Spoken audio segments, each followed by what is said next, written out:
Hello, everyone. I hope everyone can hear me. Yes, we can. All right. So I will be the moderator for today. I'm Dr. Roslina. Just call me Roslina. Okay. From UITM or University Technology Mara, Chongan Pahang. So today we are gathered on this blessed Friday to have our June webinar, Malaysian Corpus and Applied Linguistic webinar, June 2024. So I would like to welcome everyone to the webinar, and I would like to extend a very warm welcome to our invited speakers. First, we have with us Associate Professor Dr. Phoenix Lam from the Hong Kong Polytechnic University, and our second speaker, Dr. Ikmi Nur Oktavianti from Universitas Ahmad Dahlan, Indonesia. Right, let me just give everyone a rundown of our webinar today. So we have two speakers with us. Each speaker is given about 45 minutes to deliver their talk, and then it will be followed by a 10-minute question and answer session. So if the participants have questions for the speaker, you can either ask in the chat, or the participants can unmute yourself and then ask the speakers directly. It's already 3:03, so I think we should begin now. So I would like to first welcome our speaker, Dr. Phoenix Lam, with the title of her presentation, The Online Place Brand of Hong Kong, Official versus Public Perspectives. Let me just introduce Dr. Phoenix.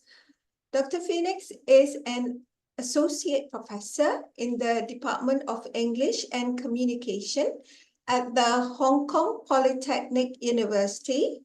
Her main research areas are corpus linguistics, discourse analysis, and professional communication.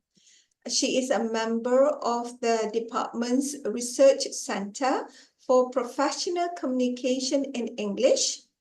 Her monograph, published by Routledge, examines the online place branding of Hong Kong using a corpus-assisted discourse analytic approach. Dr. Phoenix, welcome to MCRN monthly webinar. So we can begin now. Dr. Phoenix, would you like to first share your slides? Thank you very much, Roslina. So I'm just sharing my slide. If you can't see it, please let me know. I think it's now being shared. Yeah, it's on screen now, Doctor. Okay, excellent. So I think I'll make a start. Okay. So first of all, thank you for the very kind introduction, Roslina. And also I would like to thank Christina for inviting me to this webinar. It's really great to share my findings with you all through the Malaysian Corpus Research Network. So today, the title of my talk is The Online Place Brand of Hong Kong, Official versus Public Perspectives, as you can see from the slide. So I think I'll make it quick because I have quite a lot of things to cover. So first of all, I would like to ask you, what is a brand to you? So probably you have a lot of examples in your mind, and some of them may include these ones. As you can see, these are some of the world's most successful brands. These highly successful brands, they can be really worth billions of dollars. So what one might be interested in asking is, why is it that, they are worth so much money? What's the value of these brands? So to make a start, then I want to continue with this line of questioning. and think about what a brand is. Okay, so this is a definition from ACA quite a long time ago. So when we talk about branding, essentially is to distinguish. In the more traditional sense, we're trying to talk about how we make use of different elements. These elements can be a brand name, can be a symbol, for example, a logo, a font, or even a color, in order to identify a product or a service from the similar products or services of the competitors. So the core part of branding is really to differentiate. Then we have to ask another question, which is what exactly is a place brand? Of course, this is a more complicated question because a place brand is not as simple as a product or a service. And what it means is that, first of all, it's more multidimensional. It's not just a transactional relationship between a company and the consumers, but it's more to do with, a number of different relationships between a place and the stakeholders. So it's a more multidimensional, complex notion. Why do we need place branding in the first place? Probably because when we think about all these places in the world, there are so many of them, right? And also, this competition among places around the world has intensified, particularly over the last 2 decades. So that's why there are more and more places which have engaged in this race to place brand themselves so that they can fight for resources. Maybe, in the forms of tourists or visitors, investors, immigrants, or, the workforce. So just to give you some examples of place brands. So one of the earlier examples, which was very successful in the kind of prehistory of place branding. It's the I Love New York campaign, which was launched in 1977. It was very successful, originally only targeted at tourists, but it has then actually very successfully turned the Big Apple into its path of revival. Another example, more recent one, is to do with the I Amsterdam campaign, which was launched in 2004. And again, like New York, Amsterdam at that time had a really hard time. Its image was basically filled with drugs, sex, and alcohol, and it really needed a major makeover. And the project was very successful, not only in attracting tourists back to the city, but also it allowed the local community to be together, to really work together in a more cohesive way. There are also other examples like this Paris brand, which actually has undergone a number of changes over the last 2 decades. And in Asia, of course, we also have some examples. So here we have an example from our host, Malaysia. So the Truly Malaysia campaign, which was actually launched in 1999, has also been very successful. And the slogan, Truly Malaysia, has been used even till today. A more recent example also from Malaysia is the Kuala Lumpur rebranding campaign, which was launched in 2016. But this one, well, from what I gathered, seems to attract more mixed responses. So it wasn't all positive. Maybe if there are audience members who are familiar with this city brand, you can tell me more about it. And of course, we also have other Asian examples, including the Tokyo example, which was launched in 2015, but again, it didn't attract a lot of noise.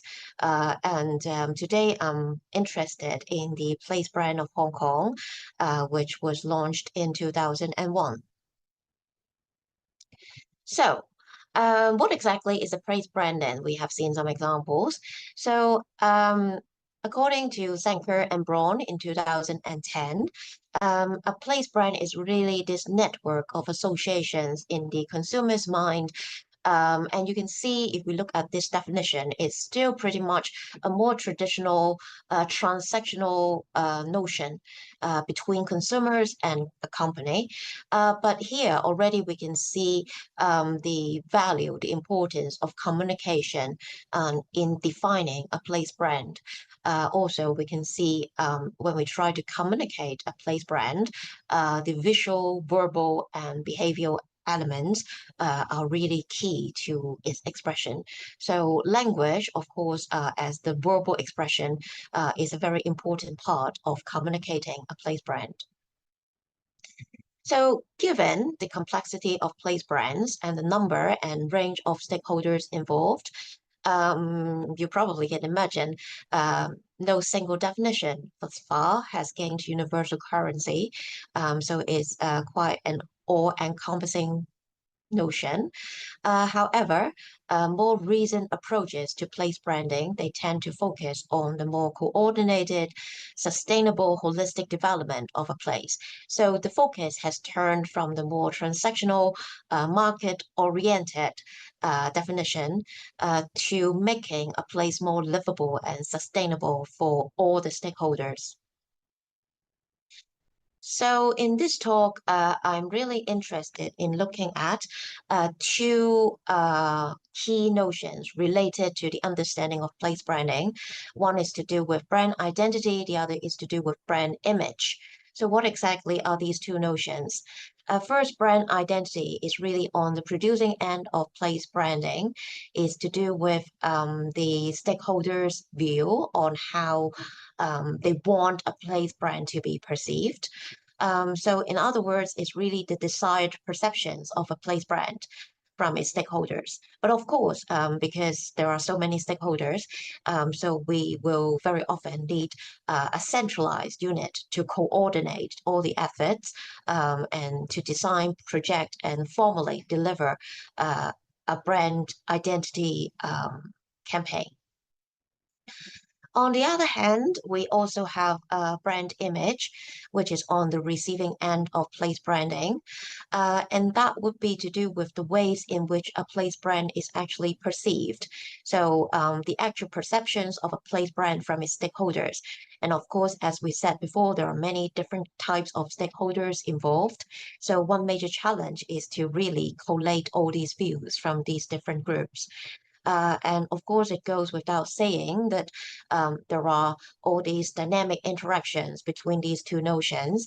At the same time, if you want to build a successful brand identity, you need to make sure that it incorporates all the actual perceptions of its stakeholders in its design. But at the same time, when we look at the brand image, if the brand identity is really successful, then people should remember some of the official efforts, like the logo or the brand name or slogan from its official construction. So when we go back to the previous examples that I showed you earlier on, we can see that these examples really, they belong to the brand identity of a place brand because they are the official efforts made by the institutional units in order to project an aspired identity. So in a more traditional sense, place brand identity can be conceived as the promotional activities of a place, mainly in the domain of marketing communications. So that would be a sort of more old school definition. But of course, these days, you know, when we looked at it from a broader view, then there's also this ongoing debate on whether we should actually just create and deliver a single unified static identity, as argued by Skinner in 2008, or whether we should have more multiple evolving fluid identities because of the fact that there are so many different groups of stakeholders involved. And of course, given the complexity of a place brand compared with a product or service brand, what it means is that the creator or producer of the place brand in delivering the place brand identity, they generally have less control. So that's a major challenge for these brand identity creators. But more recent place brand identity models, usually, as I said, they will go beyond just the marketing efforts, and they will focus more on other dimensions, including cultural, historical, political, and social elements.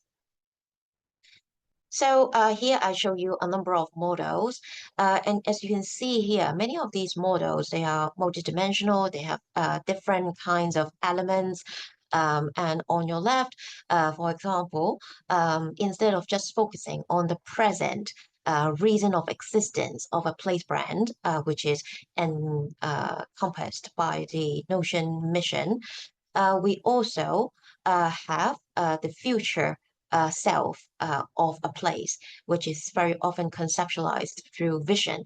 So, it's not just the present self which counts, but also the future self. Also, there are more people-oriented features, for example, values and also personality. These are more to do with, what people consider as important for a place and also the character of a place. So when we think about place brand identity, it's really no longer just to do with the physical features of a place, for example, is facilities, is infrastructure, but very often we have more people-oriented elements, such as the kind of practices which we find in a place associated with the actions, activities that people engage in, and also the affective and emotive bonds that people have with a place. On the other hand, we have place brand image, and as I said, that's more to do with the actual perceptions. So in a way, if we look at the place brand image and its precursor, it's really to do with the sum of beliefs, ideas, and impressions that a person has. A definition like this, however, has some problems or issues in the sense that it focuses on an individual's isolated perception. So it may downplay the role of social interactions in the dynamic construction of one's view of a place, and also how one's view may subsequently affect one's decisions and actions. When we try to investigate place brand image, especially in marketing and tourism, questionnaire survey is a very common instrument because it's cost effective. It allows the researcher to collect a large number of responses. However, it does introduce researchers' assumptions or biases because it can only get the feedback based on the questions designed by the researcher. So here I give you some examples of models to do with place brand image. As you can see on the left, this model shows us that there is this strong interaction between brand identity and brand image, as you can see from the arrows going up. So, if you want to build a good brand identity for your place, then you need to make sure that you incorporate the actual perceptions of stakeholders and also to incorporate a number of different elements, including the affective and the attitude components. On the right-hand side, I show you some questions to do with questionnaire surveys, which are commonly used in this kind of research.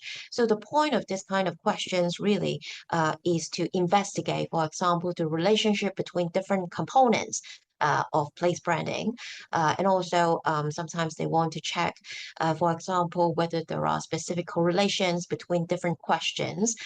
So whether, these questions do reflect a particular dimension. So the point is more to do with model building and testing, and they are very often quantitative and statistical in nature. Another example is the well-known and Holt city brand image model. This model is very inferential in the sense that it leads to the birth of a number of city brand indexes. And on the right, I show you an example. So the point of this model is basically, again, to come up with a number of questions related to each element.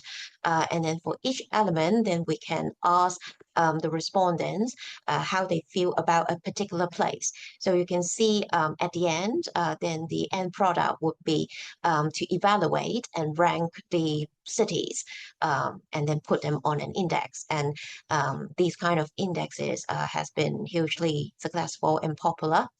They are very often used by policymakers in order to determine how success their cities are. So my research on place branding is a bit different from these in the sense that I make use of a more discourse-oriented corpus linguistic approach. So it's both quantitative and qualitative in the sense that I make use of frequency information to identify language patterns. But then through looking at these language patterns, I try to more qualitatively look at examples in depth to understand the meanings of the language used. So here are some works that I've done in the past. And today I'm building on something that I've done before, but the findings that I'm going to show you, they are entirely new. So here, I want to just show you a few figures on the world's most visited cities. And here, these are figures from the year 2017. So just very, close to COVID. And then you can see here we have Hong Kong, based on the source Euromonitor International, which is one of the more popular sources when we talked about which city is the most visited. Hong Kong was in 2017 the world's most visited city. But as you can see here, Hong Kong was most visited mostly because of the visitors from mainland China. So whether a place is the most visited very often depends on how you define visitors. And also sometimes they make use of different terms. For example, international visitors. So in this case, for example, we have the MasterCard Global Destination Cities Index in 2018, which again is a very popular index. And this one focuses more on international visitors, overnight visitors. And so you can see the figures are quite different. And on this ranking, then we can see Bangkok was actually the most visited city. We also see Kuala Lumpur on the 7th rank, and Hong Kong was just on the 14th. With only 9.3 million. So again, it's to do with the different definitions of visitors and so on. But in any case, Hong Kong remained, one of the most visited cities in the world. And now I'm showing you some figures after COVID. This shows you the most up-to-date figures that I could get hold of in 2023. You can see Hong Kong was here, okay, the 6th rank. So quite a lot of visitors, nowhere near, the figure that it got before, 26.5 in 2017, but the same source from Euromonitor International. But you could see that there is this massive increase in terms of percentage growth, because basically during COVID, there was this extremely low number of visitors. So just very quickly, some figures to do with Hong Kong. Tourism has always been considered a very important industry of the city, although in terms of GDP and the total workforce, I wouldn't say that, the numbers are substantial. And of course, after COVID, the numbers were even lower. So in 2023, for example, the percentage that tourism contributed it to GDP was only 0.1%. And for the total workforce, it was only 0.6% compared with 6% before COVID. But nonetheless, Hong Kong has been one of the most visited cities. And according to some sources, it was indeed the number one most visited city. So that's probably a reason why it's still worth understanding more about the place brand of Hong Kong. As I said earlier on, the figures might be a bit misleading because the majority of the inbound visitors, they came from mainland China, and very often they may not spend overnight here. They may just do a day trip. The reason why we want to look at the international market and also, all other kinds of stakeholders is really because for the current administration, it's important to develop high quality tourism. That's one of the top priorities. So by high quality tourism, what it means is that they want rich tourists, they want tourists who actually spend on hotels, on catering, shopping, and so on. So remember earlier on, I talked about these two key notions of brand identity and brand image. So in this talk, I'm going to talk about how I investigate Hong Kong's brand identity and brand image. And I did it through examining two sources. One is to do with the Brand Hong Kong website. So in Hong Kong, we have a website which is called Brand Hong Kong, and it's specially dedicated to the branding of Hong Kong. On the right, you can also see that's a screenshot of TripAdvisor, and that's my second data source. And that's how I look at the brand image of Hong Kong, particularly through the Hong Kong Travel Forum. So this is the Brand Hong Kong website, which represents the place brand identity of Hong Kong, the official portrayal of what Hong Kong decide perception should be like. So I gathered all the contents from the Brand Hong Kong website, including all the textual materials, for example, all the web pages and also the documents, because the focus is really on language. So I have not investigated the visual elements in this talk. But of course, that's also a very important area to be studied. For the TripAdvisor website, as I said, I looked at the Hong Kong Travel Forum, which you can see here. And as you can see here, what basically people can do is that they can, as users, they can post any topics that they're interested in about Hong Kong on the forum for other people to respond. And also they can, of course, respond to any existing topics as well. So this is how I try to understand people's views of Hong Kong. And as I said, I made use of the TripAdvisor Travel Forum because it's used by people around the world. And of course, there are many different ways to understand the brand image of a place. And no matter which source I'm going to use, I'm not going to capture the whole brand image in its fullest. So this is one attempt to look at the brand image of Hong Kong from one of the largest online repositories of brand image. So this is just to show you an example of a post, okay?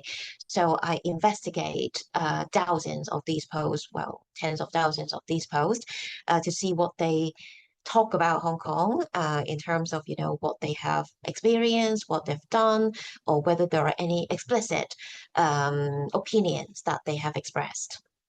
So I want to just briefly show you the compositions of the two corpora. So one is the Brand Hong Kong corpus, the other is the TripAdvisor Travel Forum corpus. As you can see here, so this shows you an overview of the size of the two corpora and also the kinds of composition of the text.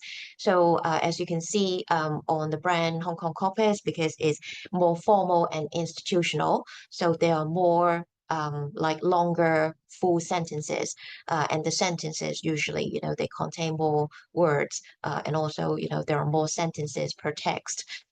If we compare TripAdvisor, when we compare the brand Hong Kong corpus with the TripAdvisor corpus, we can see obviously the TripAdvisor travel forums, it's more fragmentary. These polls very often they may not contain full sentences, or the sentences might be very short. So this is to show you, some differences in terms of the two genres. So the research questions and the focus of my analysis essentially is shown here. As you can see, I have 3 research questions. The first one is really focusing on the place brand identity, is to look at how Hong Kong is discursively defined and constructed on the brand Hong Kong website. The second question is to do with place brand image, and is really to do with the discursive representation of Hong Kong as a place brand on the TripAdvisor Hong Kong Travel Forum. After that, then I compare the identity and image discourse and try to find their similarities and differences. When I try to understand the identity and image of Hong Kong as a place brand through a discourse analytic approach, I have 3 levels of analysis. One is a grammatical analysis. So I look at the clause functions of Hong Kong as a place name in its full form and also in its short form. The second level of analysis is lexical and semantic, and that's to do with looking at the main verbs which follow Hong Kong as a subject, and also the associated process types of these main verbs. The third level of analysis is to do with the tense choices of the verbs that I identify in the second level of analysis. So what are the tense choices? Are they present, past, or any future references, and so on? So the method, as I said earlier on, is a corpus-assisted discourse analytic approach. So I started with frequency information, particularly looking at the frequency of the place name Hong Kong in its full form and also in its short form. As you can see here on your left, Hong Kong is indeed a very frequent item in the corpus, in the 2 corpora, actually. So I looked at, how many times the full form and the short form occur, and also look at the concordance lines to see, how contextually within its linguistic text is used in different settings. So here, again, this is just to compare the 2 corpora in terms of the frequency of these words.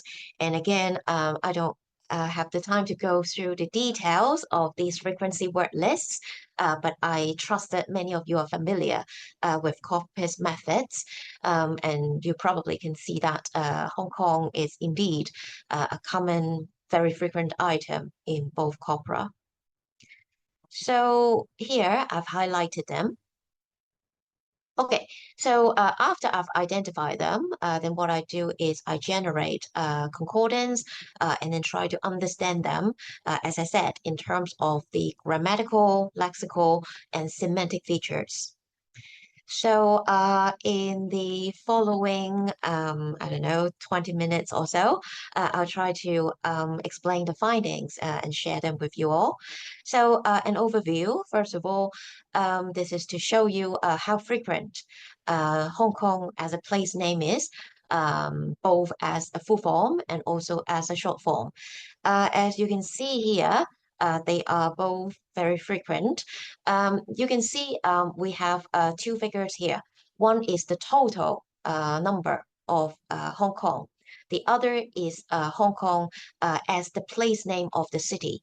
So what does it mean? The reason is because sometimes when Hong Kong is used, it may not represent the name of the city. It may, for example, be part of a proper name, such as the Hong Kong Polytechnic University, where I work at, or it might be that it's part of the local currency, Hong Kong dollars.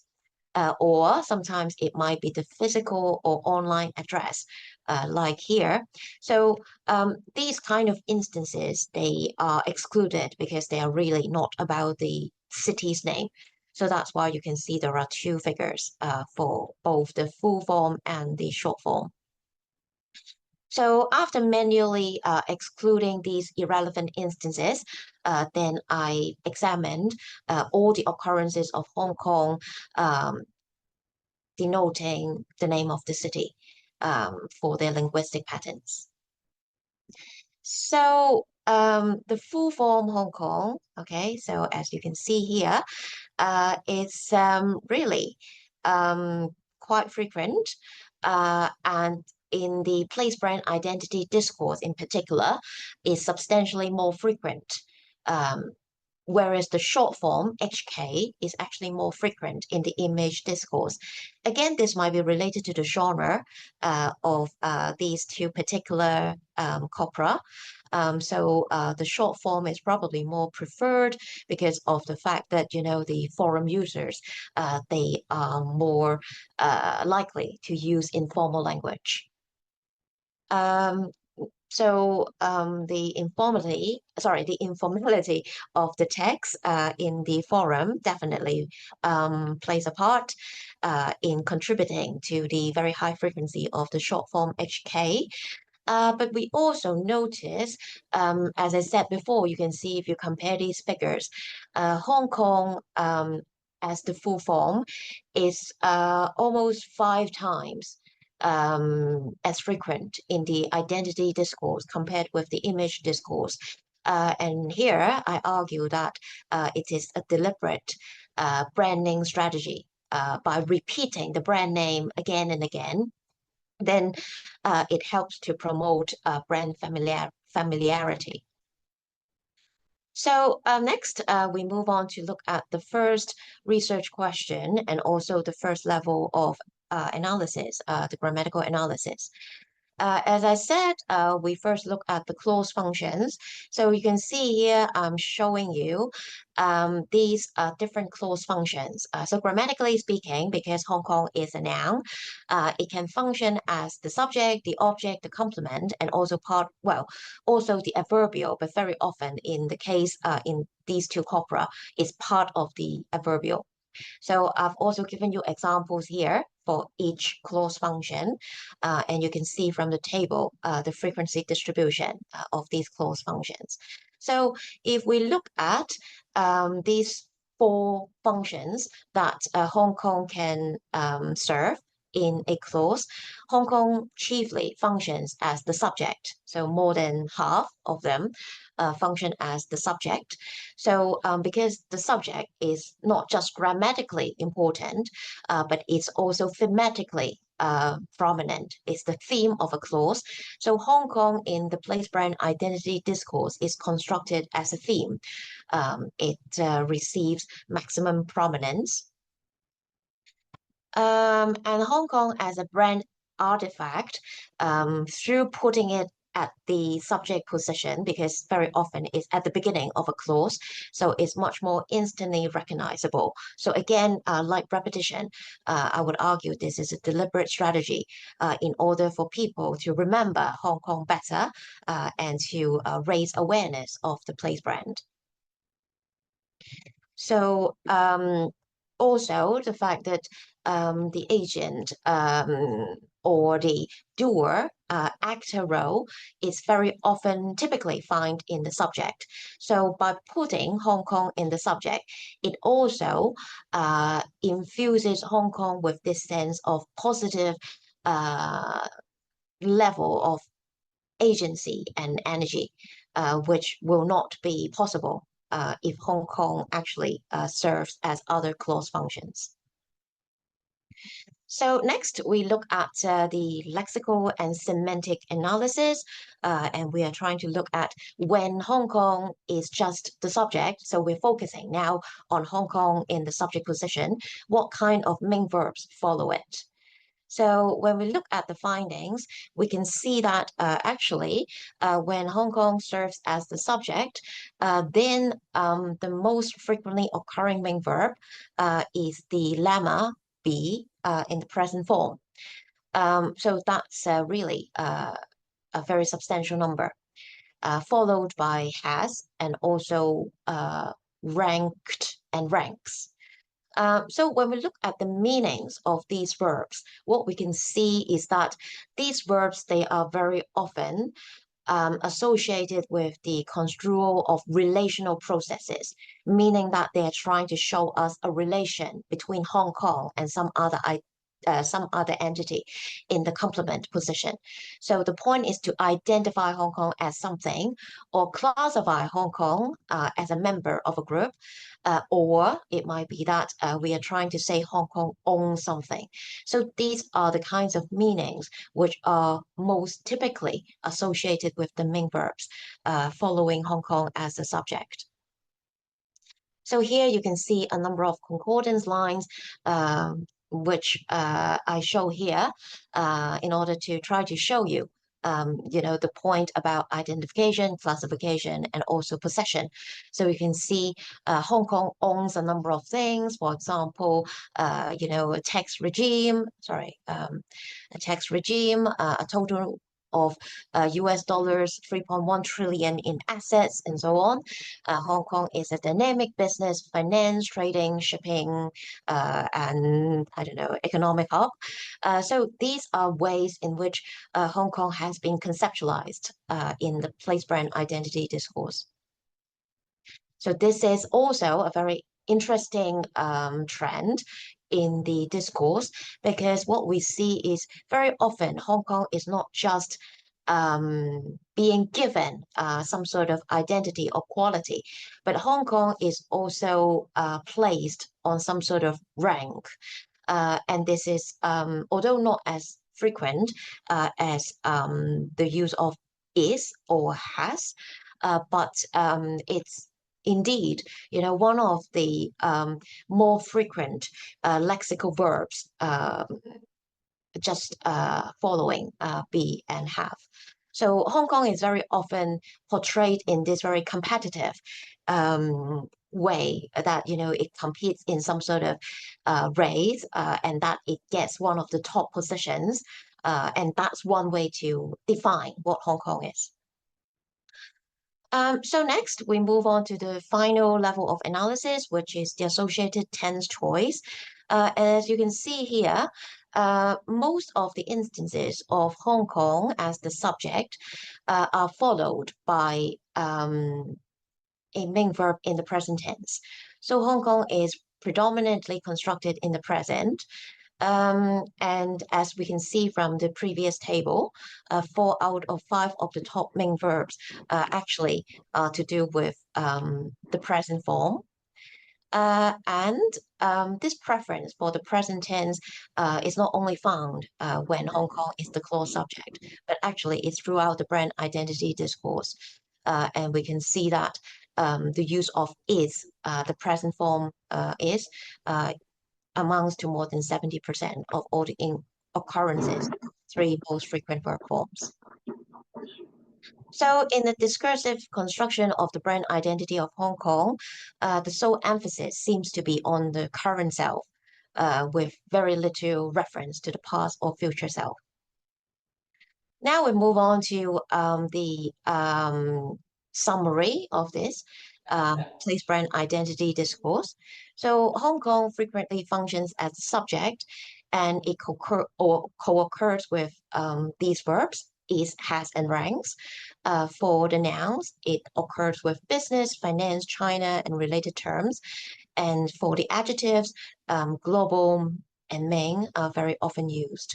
So what it means is that the place brand identity of Hong Kong is chiefly constructed through quantifiable achievements, mainly in the financial and business domain, through flaunting its wealth and assets.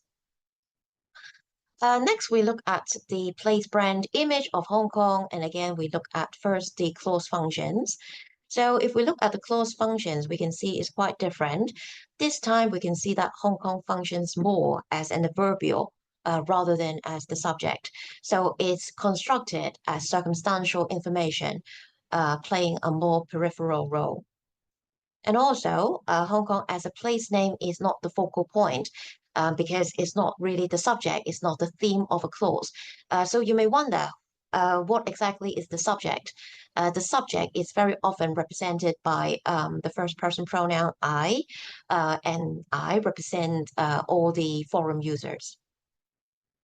So the second level of analysis is to do with lexical and semantic analysis. And as you can see here, as a clause subject, again, similar to what we see in the place brand identity of Hong Kong. Here, when we look at the place brand image, sorry, this should be image, then we see very similar patterns. So again, it's to do with the use of is and has. So the kinds of processes are the same. So it's still relational processes, still to do with classification and identification. But as you will see later on, the kinds of things which are being related to Hong Kong are different. So here we have a number of concordance lines. As you can see, very often they comment on some cognitive or psychological attributes like safety or crowdedness or size. So then finally, we look at the grammatical analysis to do with the tense choice, and that's to do with, again, Hong Kong is very often related to the present when it's found in the place brand image discourse. And the two main verbs that we find when Hong Kong is a subject is also in the present form. However, you can also see that if we look at the total number of the main verbs was and will, there are thousands of them. So what it means is that when we look at the place brand image discourse, it's not just focusing on the present, it's also focusing on past actions and future plans. So finally, to summarize the findings for place brand image discourse, we can see that Hong Kong frequently functions as the adverbial, and very often when it's the subject, then it co-occurs with has and is as verbs. But also transport, MTR, which is the metro in Hong Kong, as nouns, and also for the adjectives, we have safe, busy, crowded, and small. So what it means is that the place brand image of Hong Kong is much more diversely expressed, sometimes through the psychological attributes. In terms of safety, Hong Kong is safe, or Hong Kong is small, so it's easy to get around, and also Hong Kong is crowded because there are lots of people. So, so finally, I want to compare the findings from place brand image and place brand identity. So when we compare these two corpora, what we can see is the official construction of the place brand is very different from the public perception of the place brand. When we look at the place brand identity, it's mainly constructed as a theme through its subject position. Is chiefly defined in the realms of business and finance as a rather static and unified entity. The focus is really on the economic, functional, and material benefits. The cultural and social capital of the city are largely absent, so we can't really see a lot of mentioning of the people or the culture. And is dominated very much by an institutional and corporate voice, just focusing on what the government feels is the aspired Hong Kong. And also it focuses very much on external rankings. So essentially, it's an imposed view from the institution via a top-down approach. On the other hand, when we look at the place brand image, what we can see is it represents the circumstantial information through the adverbial position. So Hong Kong is no longer a subject, but it's the adverbial, so it's a kind of circumstance. Unlike the static and unified entity from the institution, the place brand image of Hong Kong is fluid and varied, and is more expressed through psychological attributes of safety, convenience, and crowdedness. So when we look at the aspects which are strongly emphasized, it's more to do with the emotional, cognitive, and behavioral aspects. What people do, what people think, or what people feel. And the cultural and social capital of the city are embodied in its image representation. As such, you can see that the travel forum essentially is filled with all these individual voices, focusing more on the internal happenings of the city. So it genuinely reflects the views of the people who take an interest of the place via a bottom-up approach. So to sum up, I would like to say that I hope I have given you some ideas of what I have done in relation to place branding in research. I hope that I've shown you that I've used a corpus-assisted discourse analytic approach, and I've shown you how I can compare place brand identity and place brand image, two very important notions in the understanding of place branding. And I've made use of two language corpora. One is the official branding website. The other is from posts on a travel forum.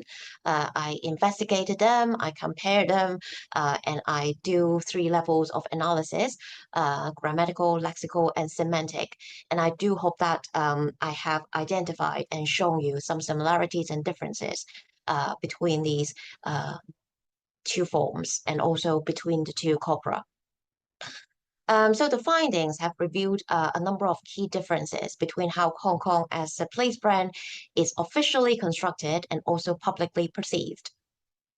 And I hope that this study has demonstrated the value of studying language patterns in understanding place branding, which is essentially more a marketing and tourism concept. But we can see that because, as I said, branding is essentially discursive in nature. So hopefully, this kind of research can be further extended so that, we can understand more about the discourse of place branding. So here are the references. And if you have any questions, I'm very happy to answer them. So that's it. Thank you very much, Roslina. Thank you very much, Dr. Phoenix. All right. If the participants have questions, you can either unmute yourself and ask Dr. Phoenix directly. Anybody would like to ask a question?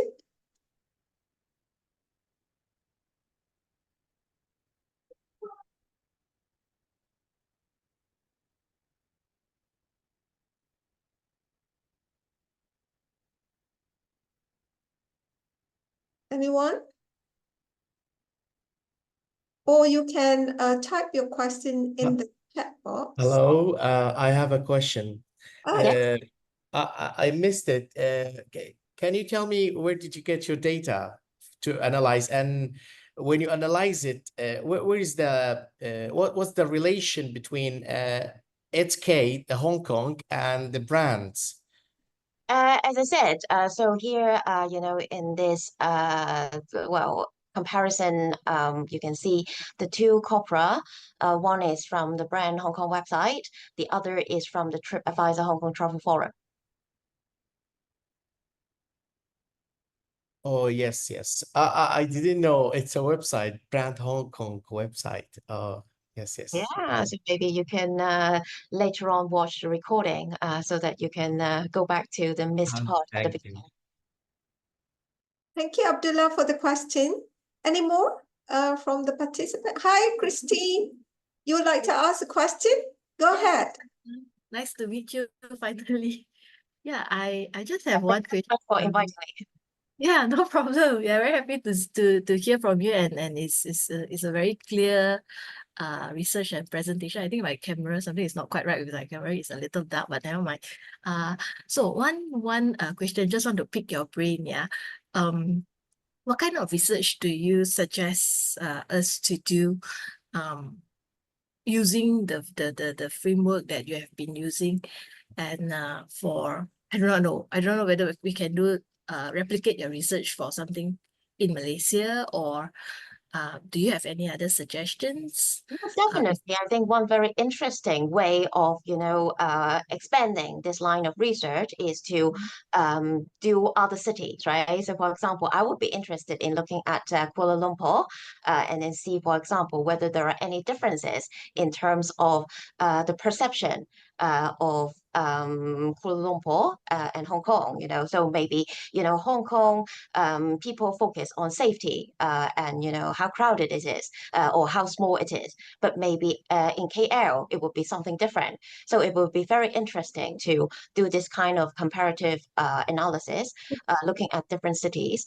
So I think that would be a very interesting dimension. I see. What about a smaller scale one? Instead of looking at the city, can we look at I don't know, streets, or because I'm in Penang, is a smaller state in Malaysia, but it has all these UNESCO heritage sites and whatever not. So is that even possible? Do we? Possible. Well, the way I understand it, if I remember, for example, for Penang, so there is this Penang Travel Forum, but under the Penang Travel Forum, I think there are also sometimes, depending on how big the place is, but sometimes, they also have different sections. Like, focusing on different places. So in Penang, for example, you have Georgetown, right? So maybe, they focus only on Georgetown, and then they have these posts, which are just to do with Georgetown. And of course, an alternative approach is that you collect, all the posts to do with Penang, but then you do a word search to do with Georgetown so that you can focus on that particular part of Penang. So I think that will also be very interesting. Got it. Thank you so much, Dr. Lam. Happy to see you.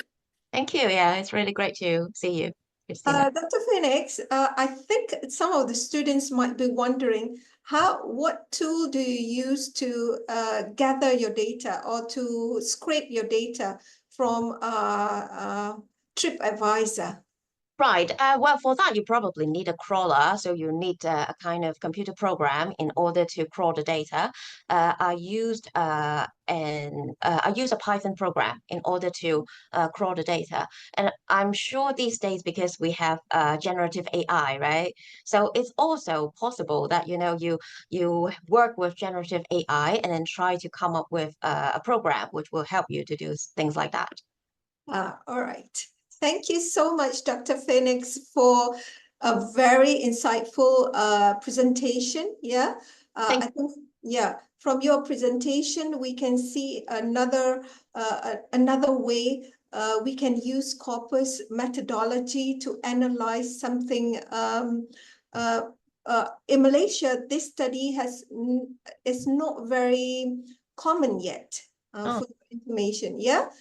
We have not so many of us have ventured into this study or have conducted studies like this. So this will give some insights for postgrad students or for undergrad students who are still looking for topics, to study, and also for researchers. Another aspect of corpus linguistic studies that they can venture into. So thank you so much, Dr. Phoenix, for a very insightful presentation. I think we are going, before we move on to the next presentation, can we just have a short a photo session? Because I don't know whether or not Dr. Phoenix is going to stay until 5, so might as well take a short break. So participants, can you on your camera so that we can take a snapshot? Rai, would you like to assist? Thank you so much. Okay. All right. Let's give a few seconds for everyone who wants to be featured in the picture. Let's see. Okay.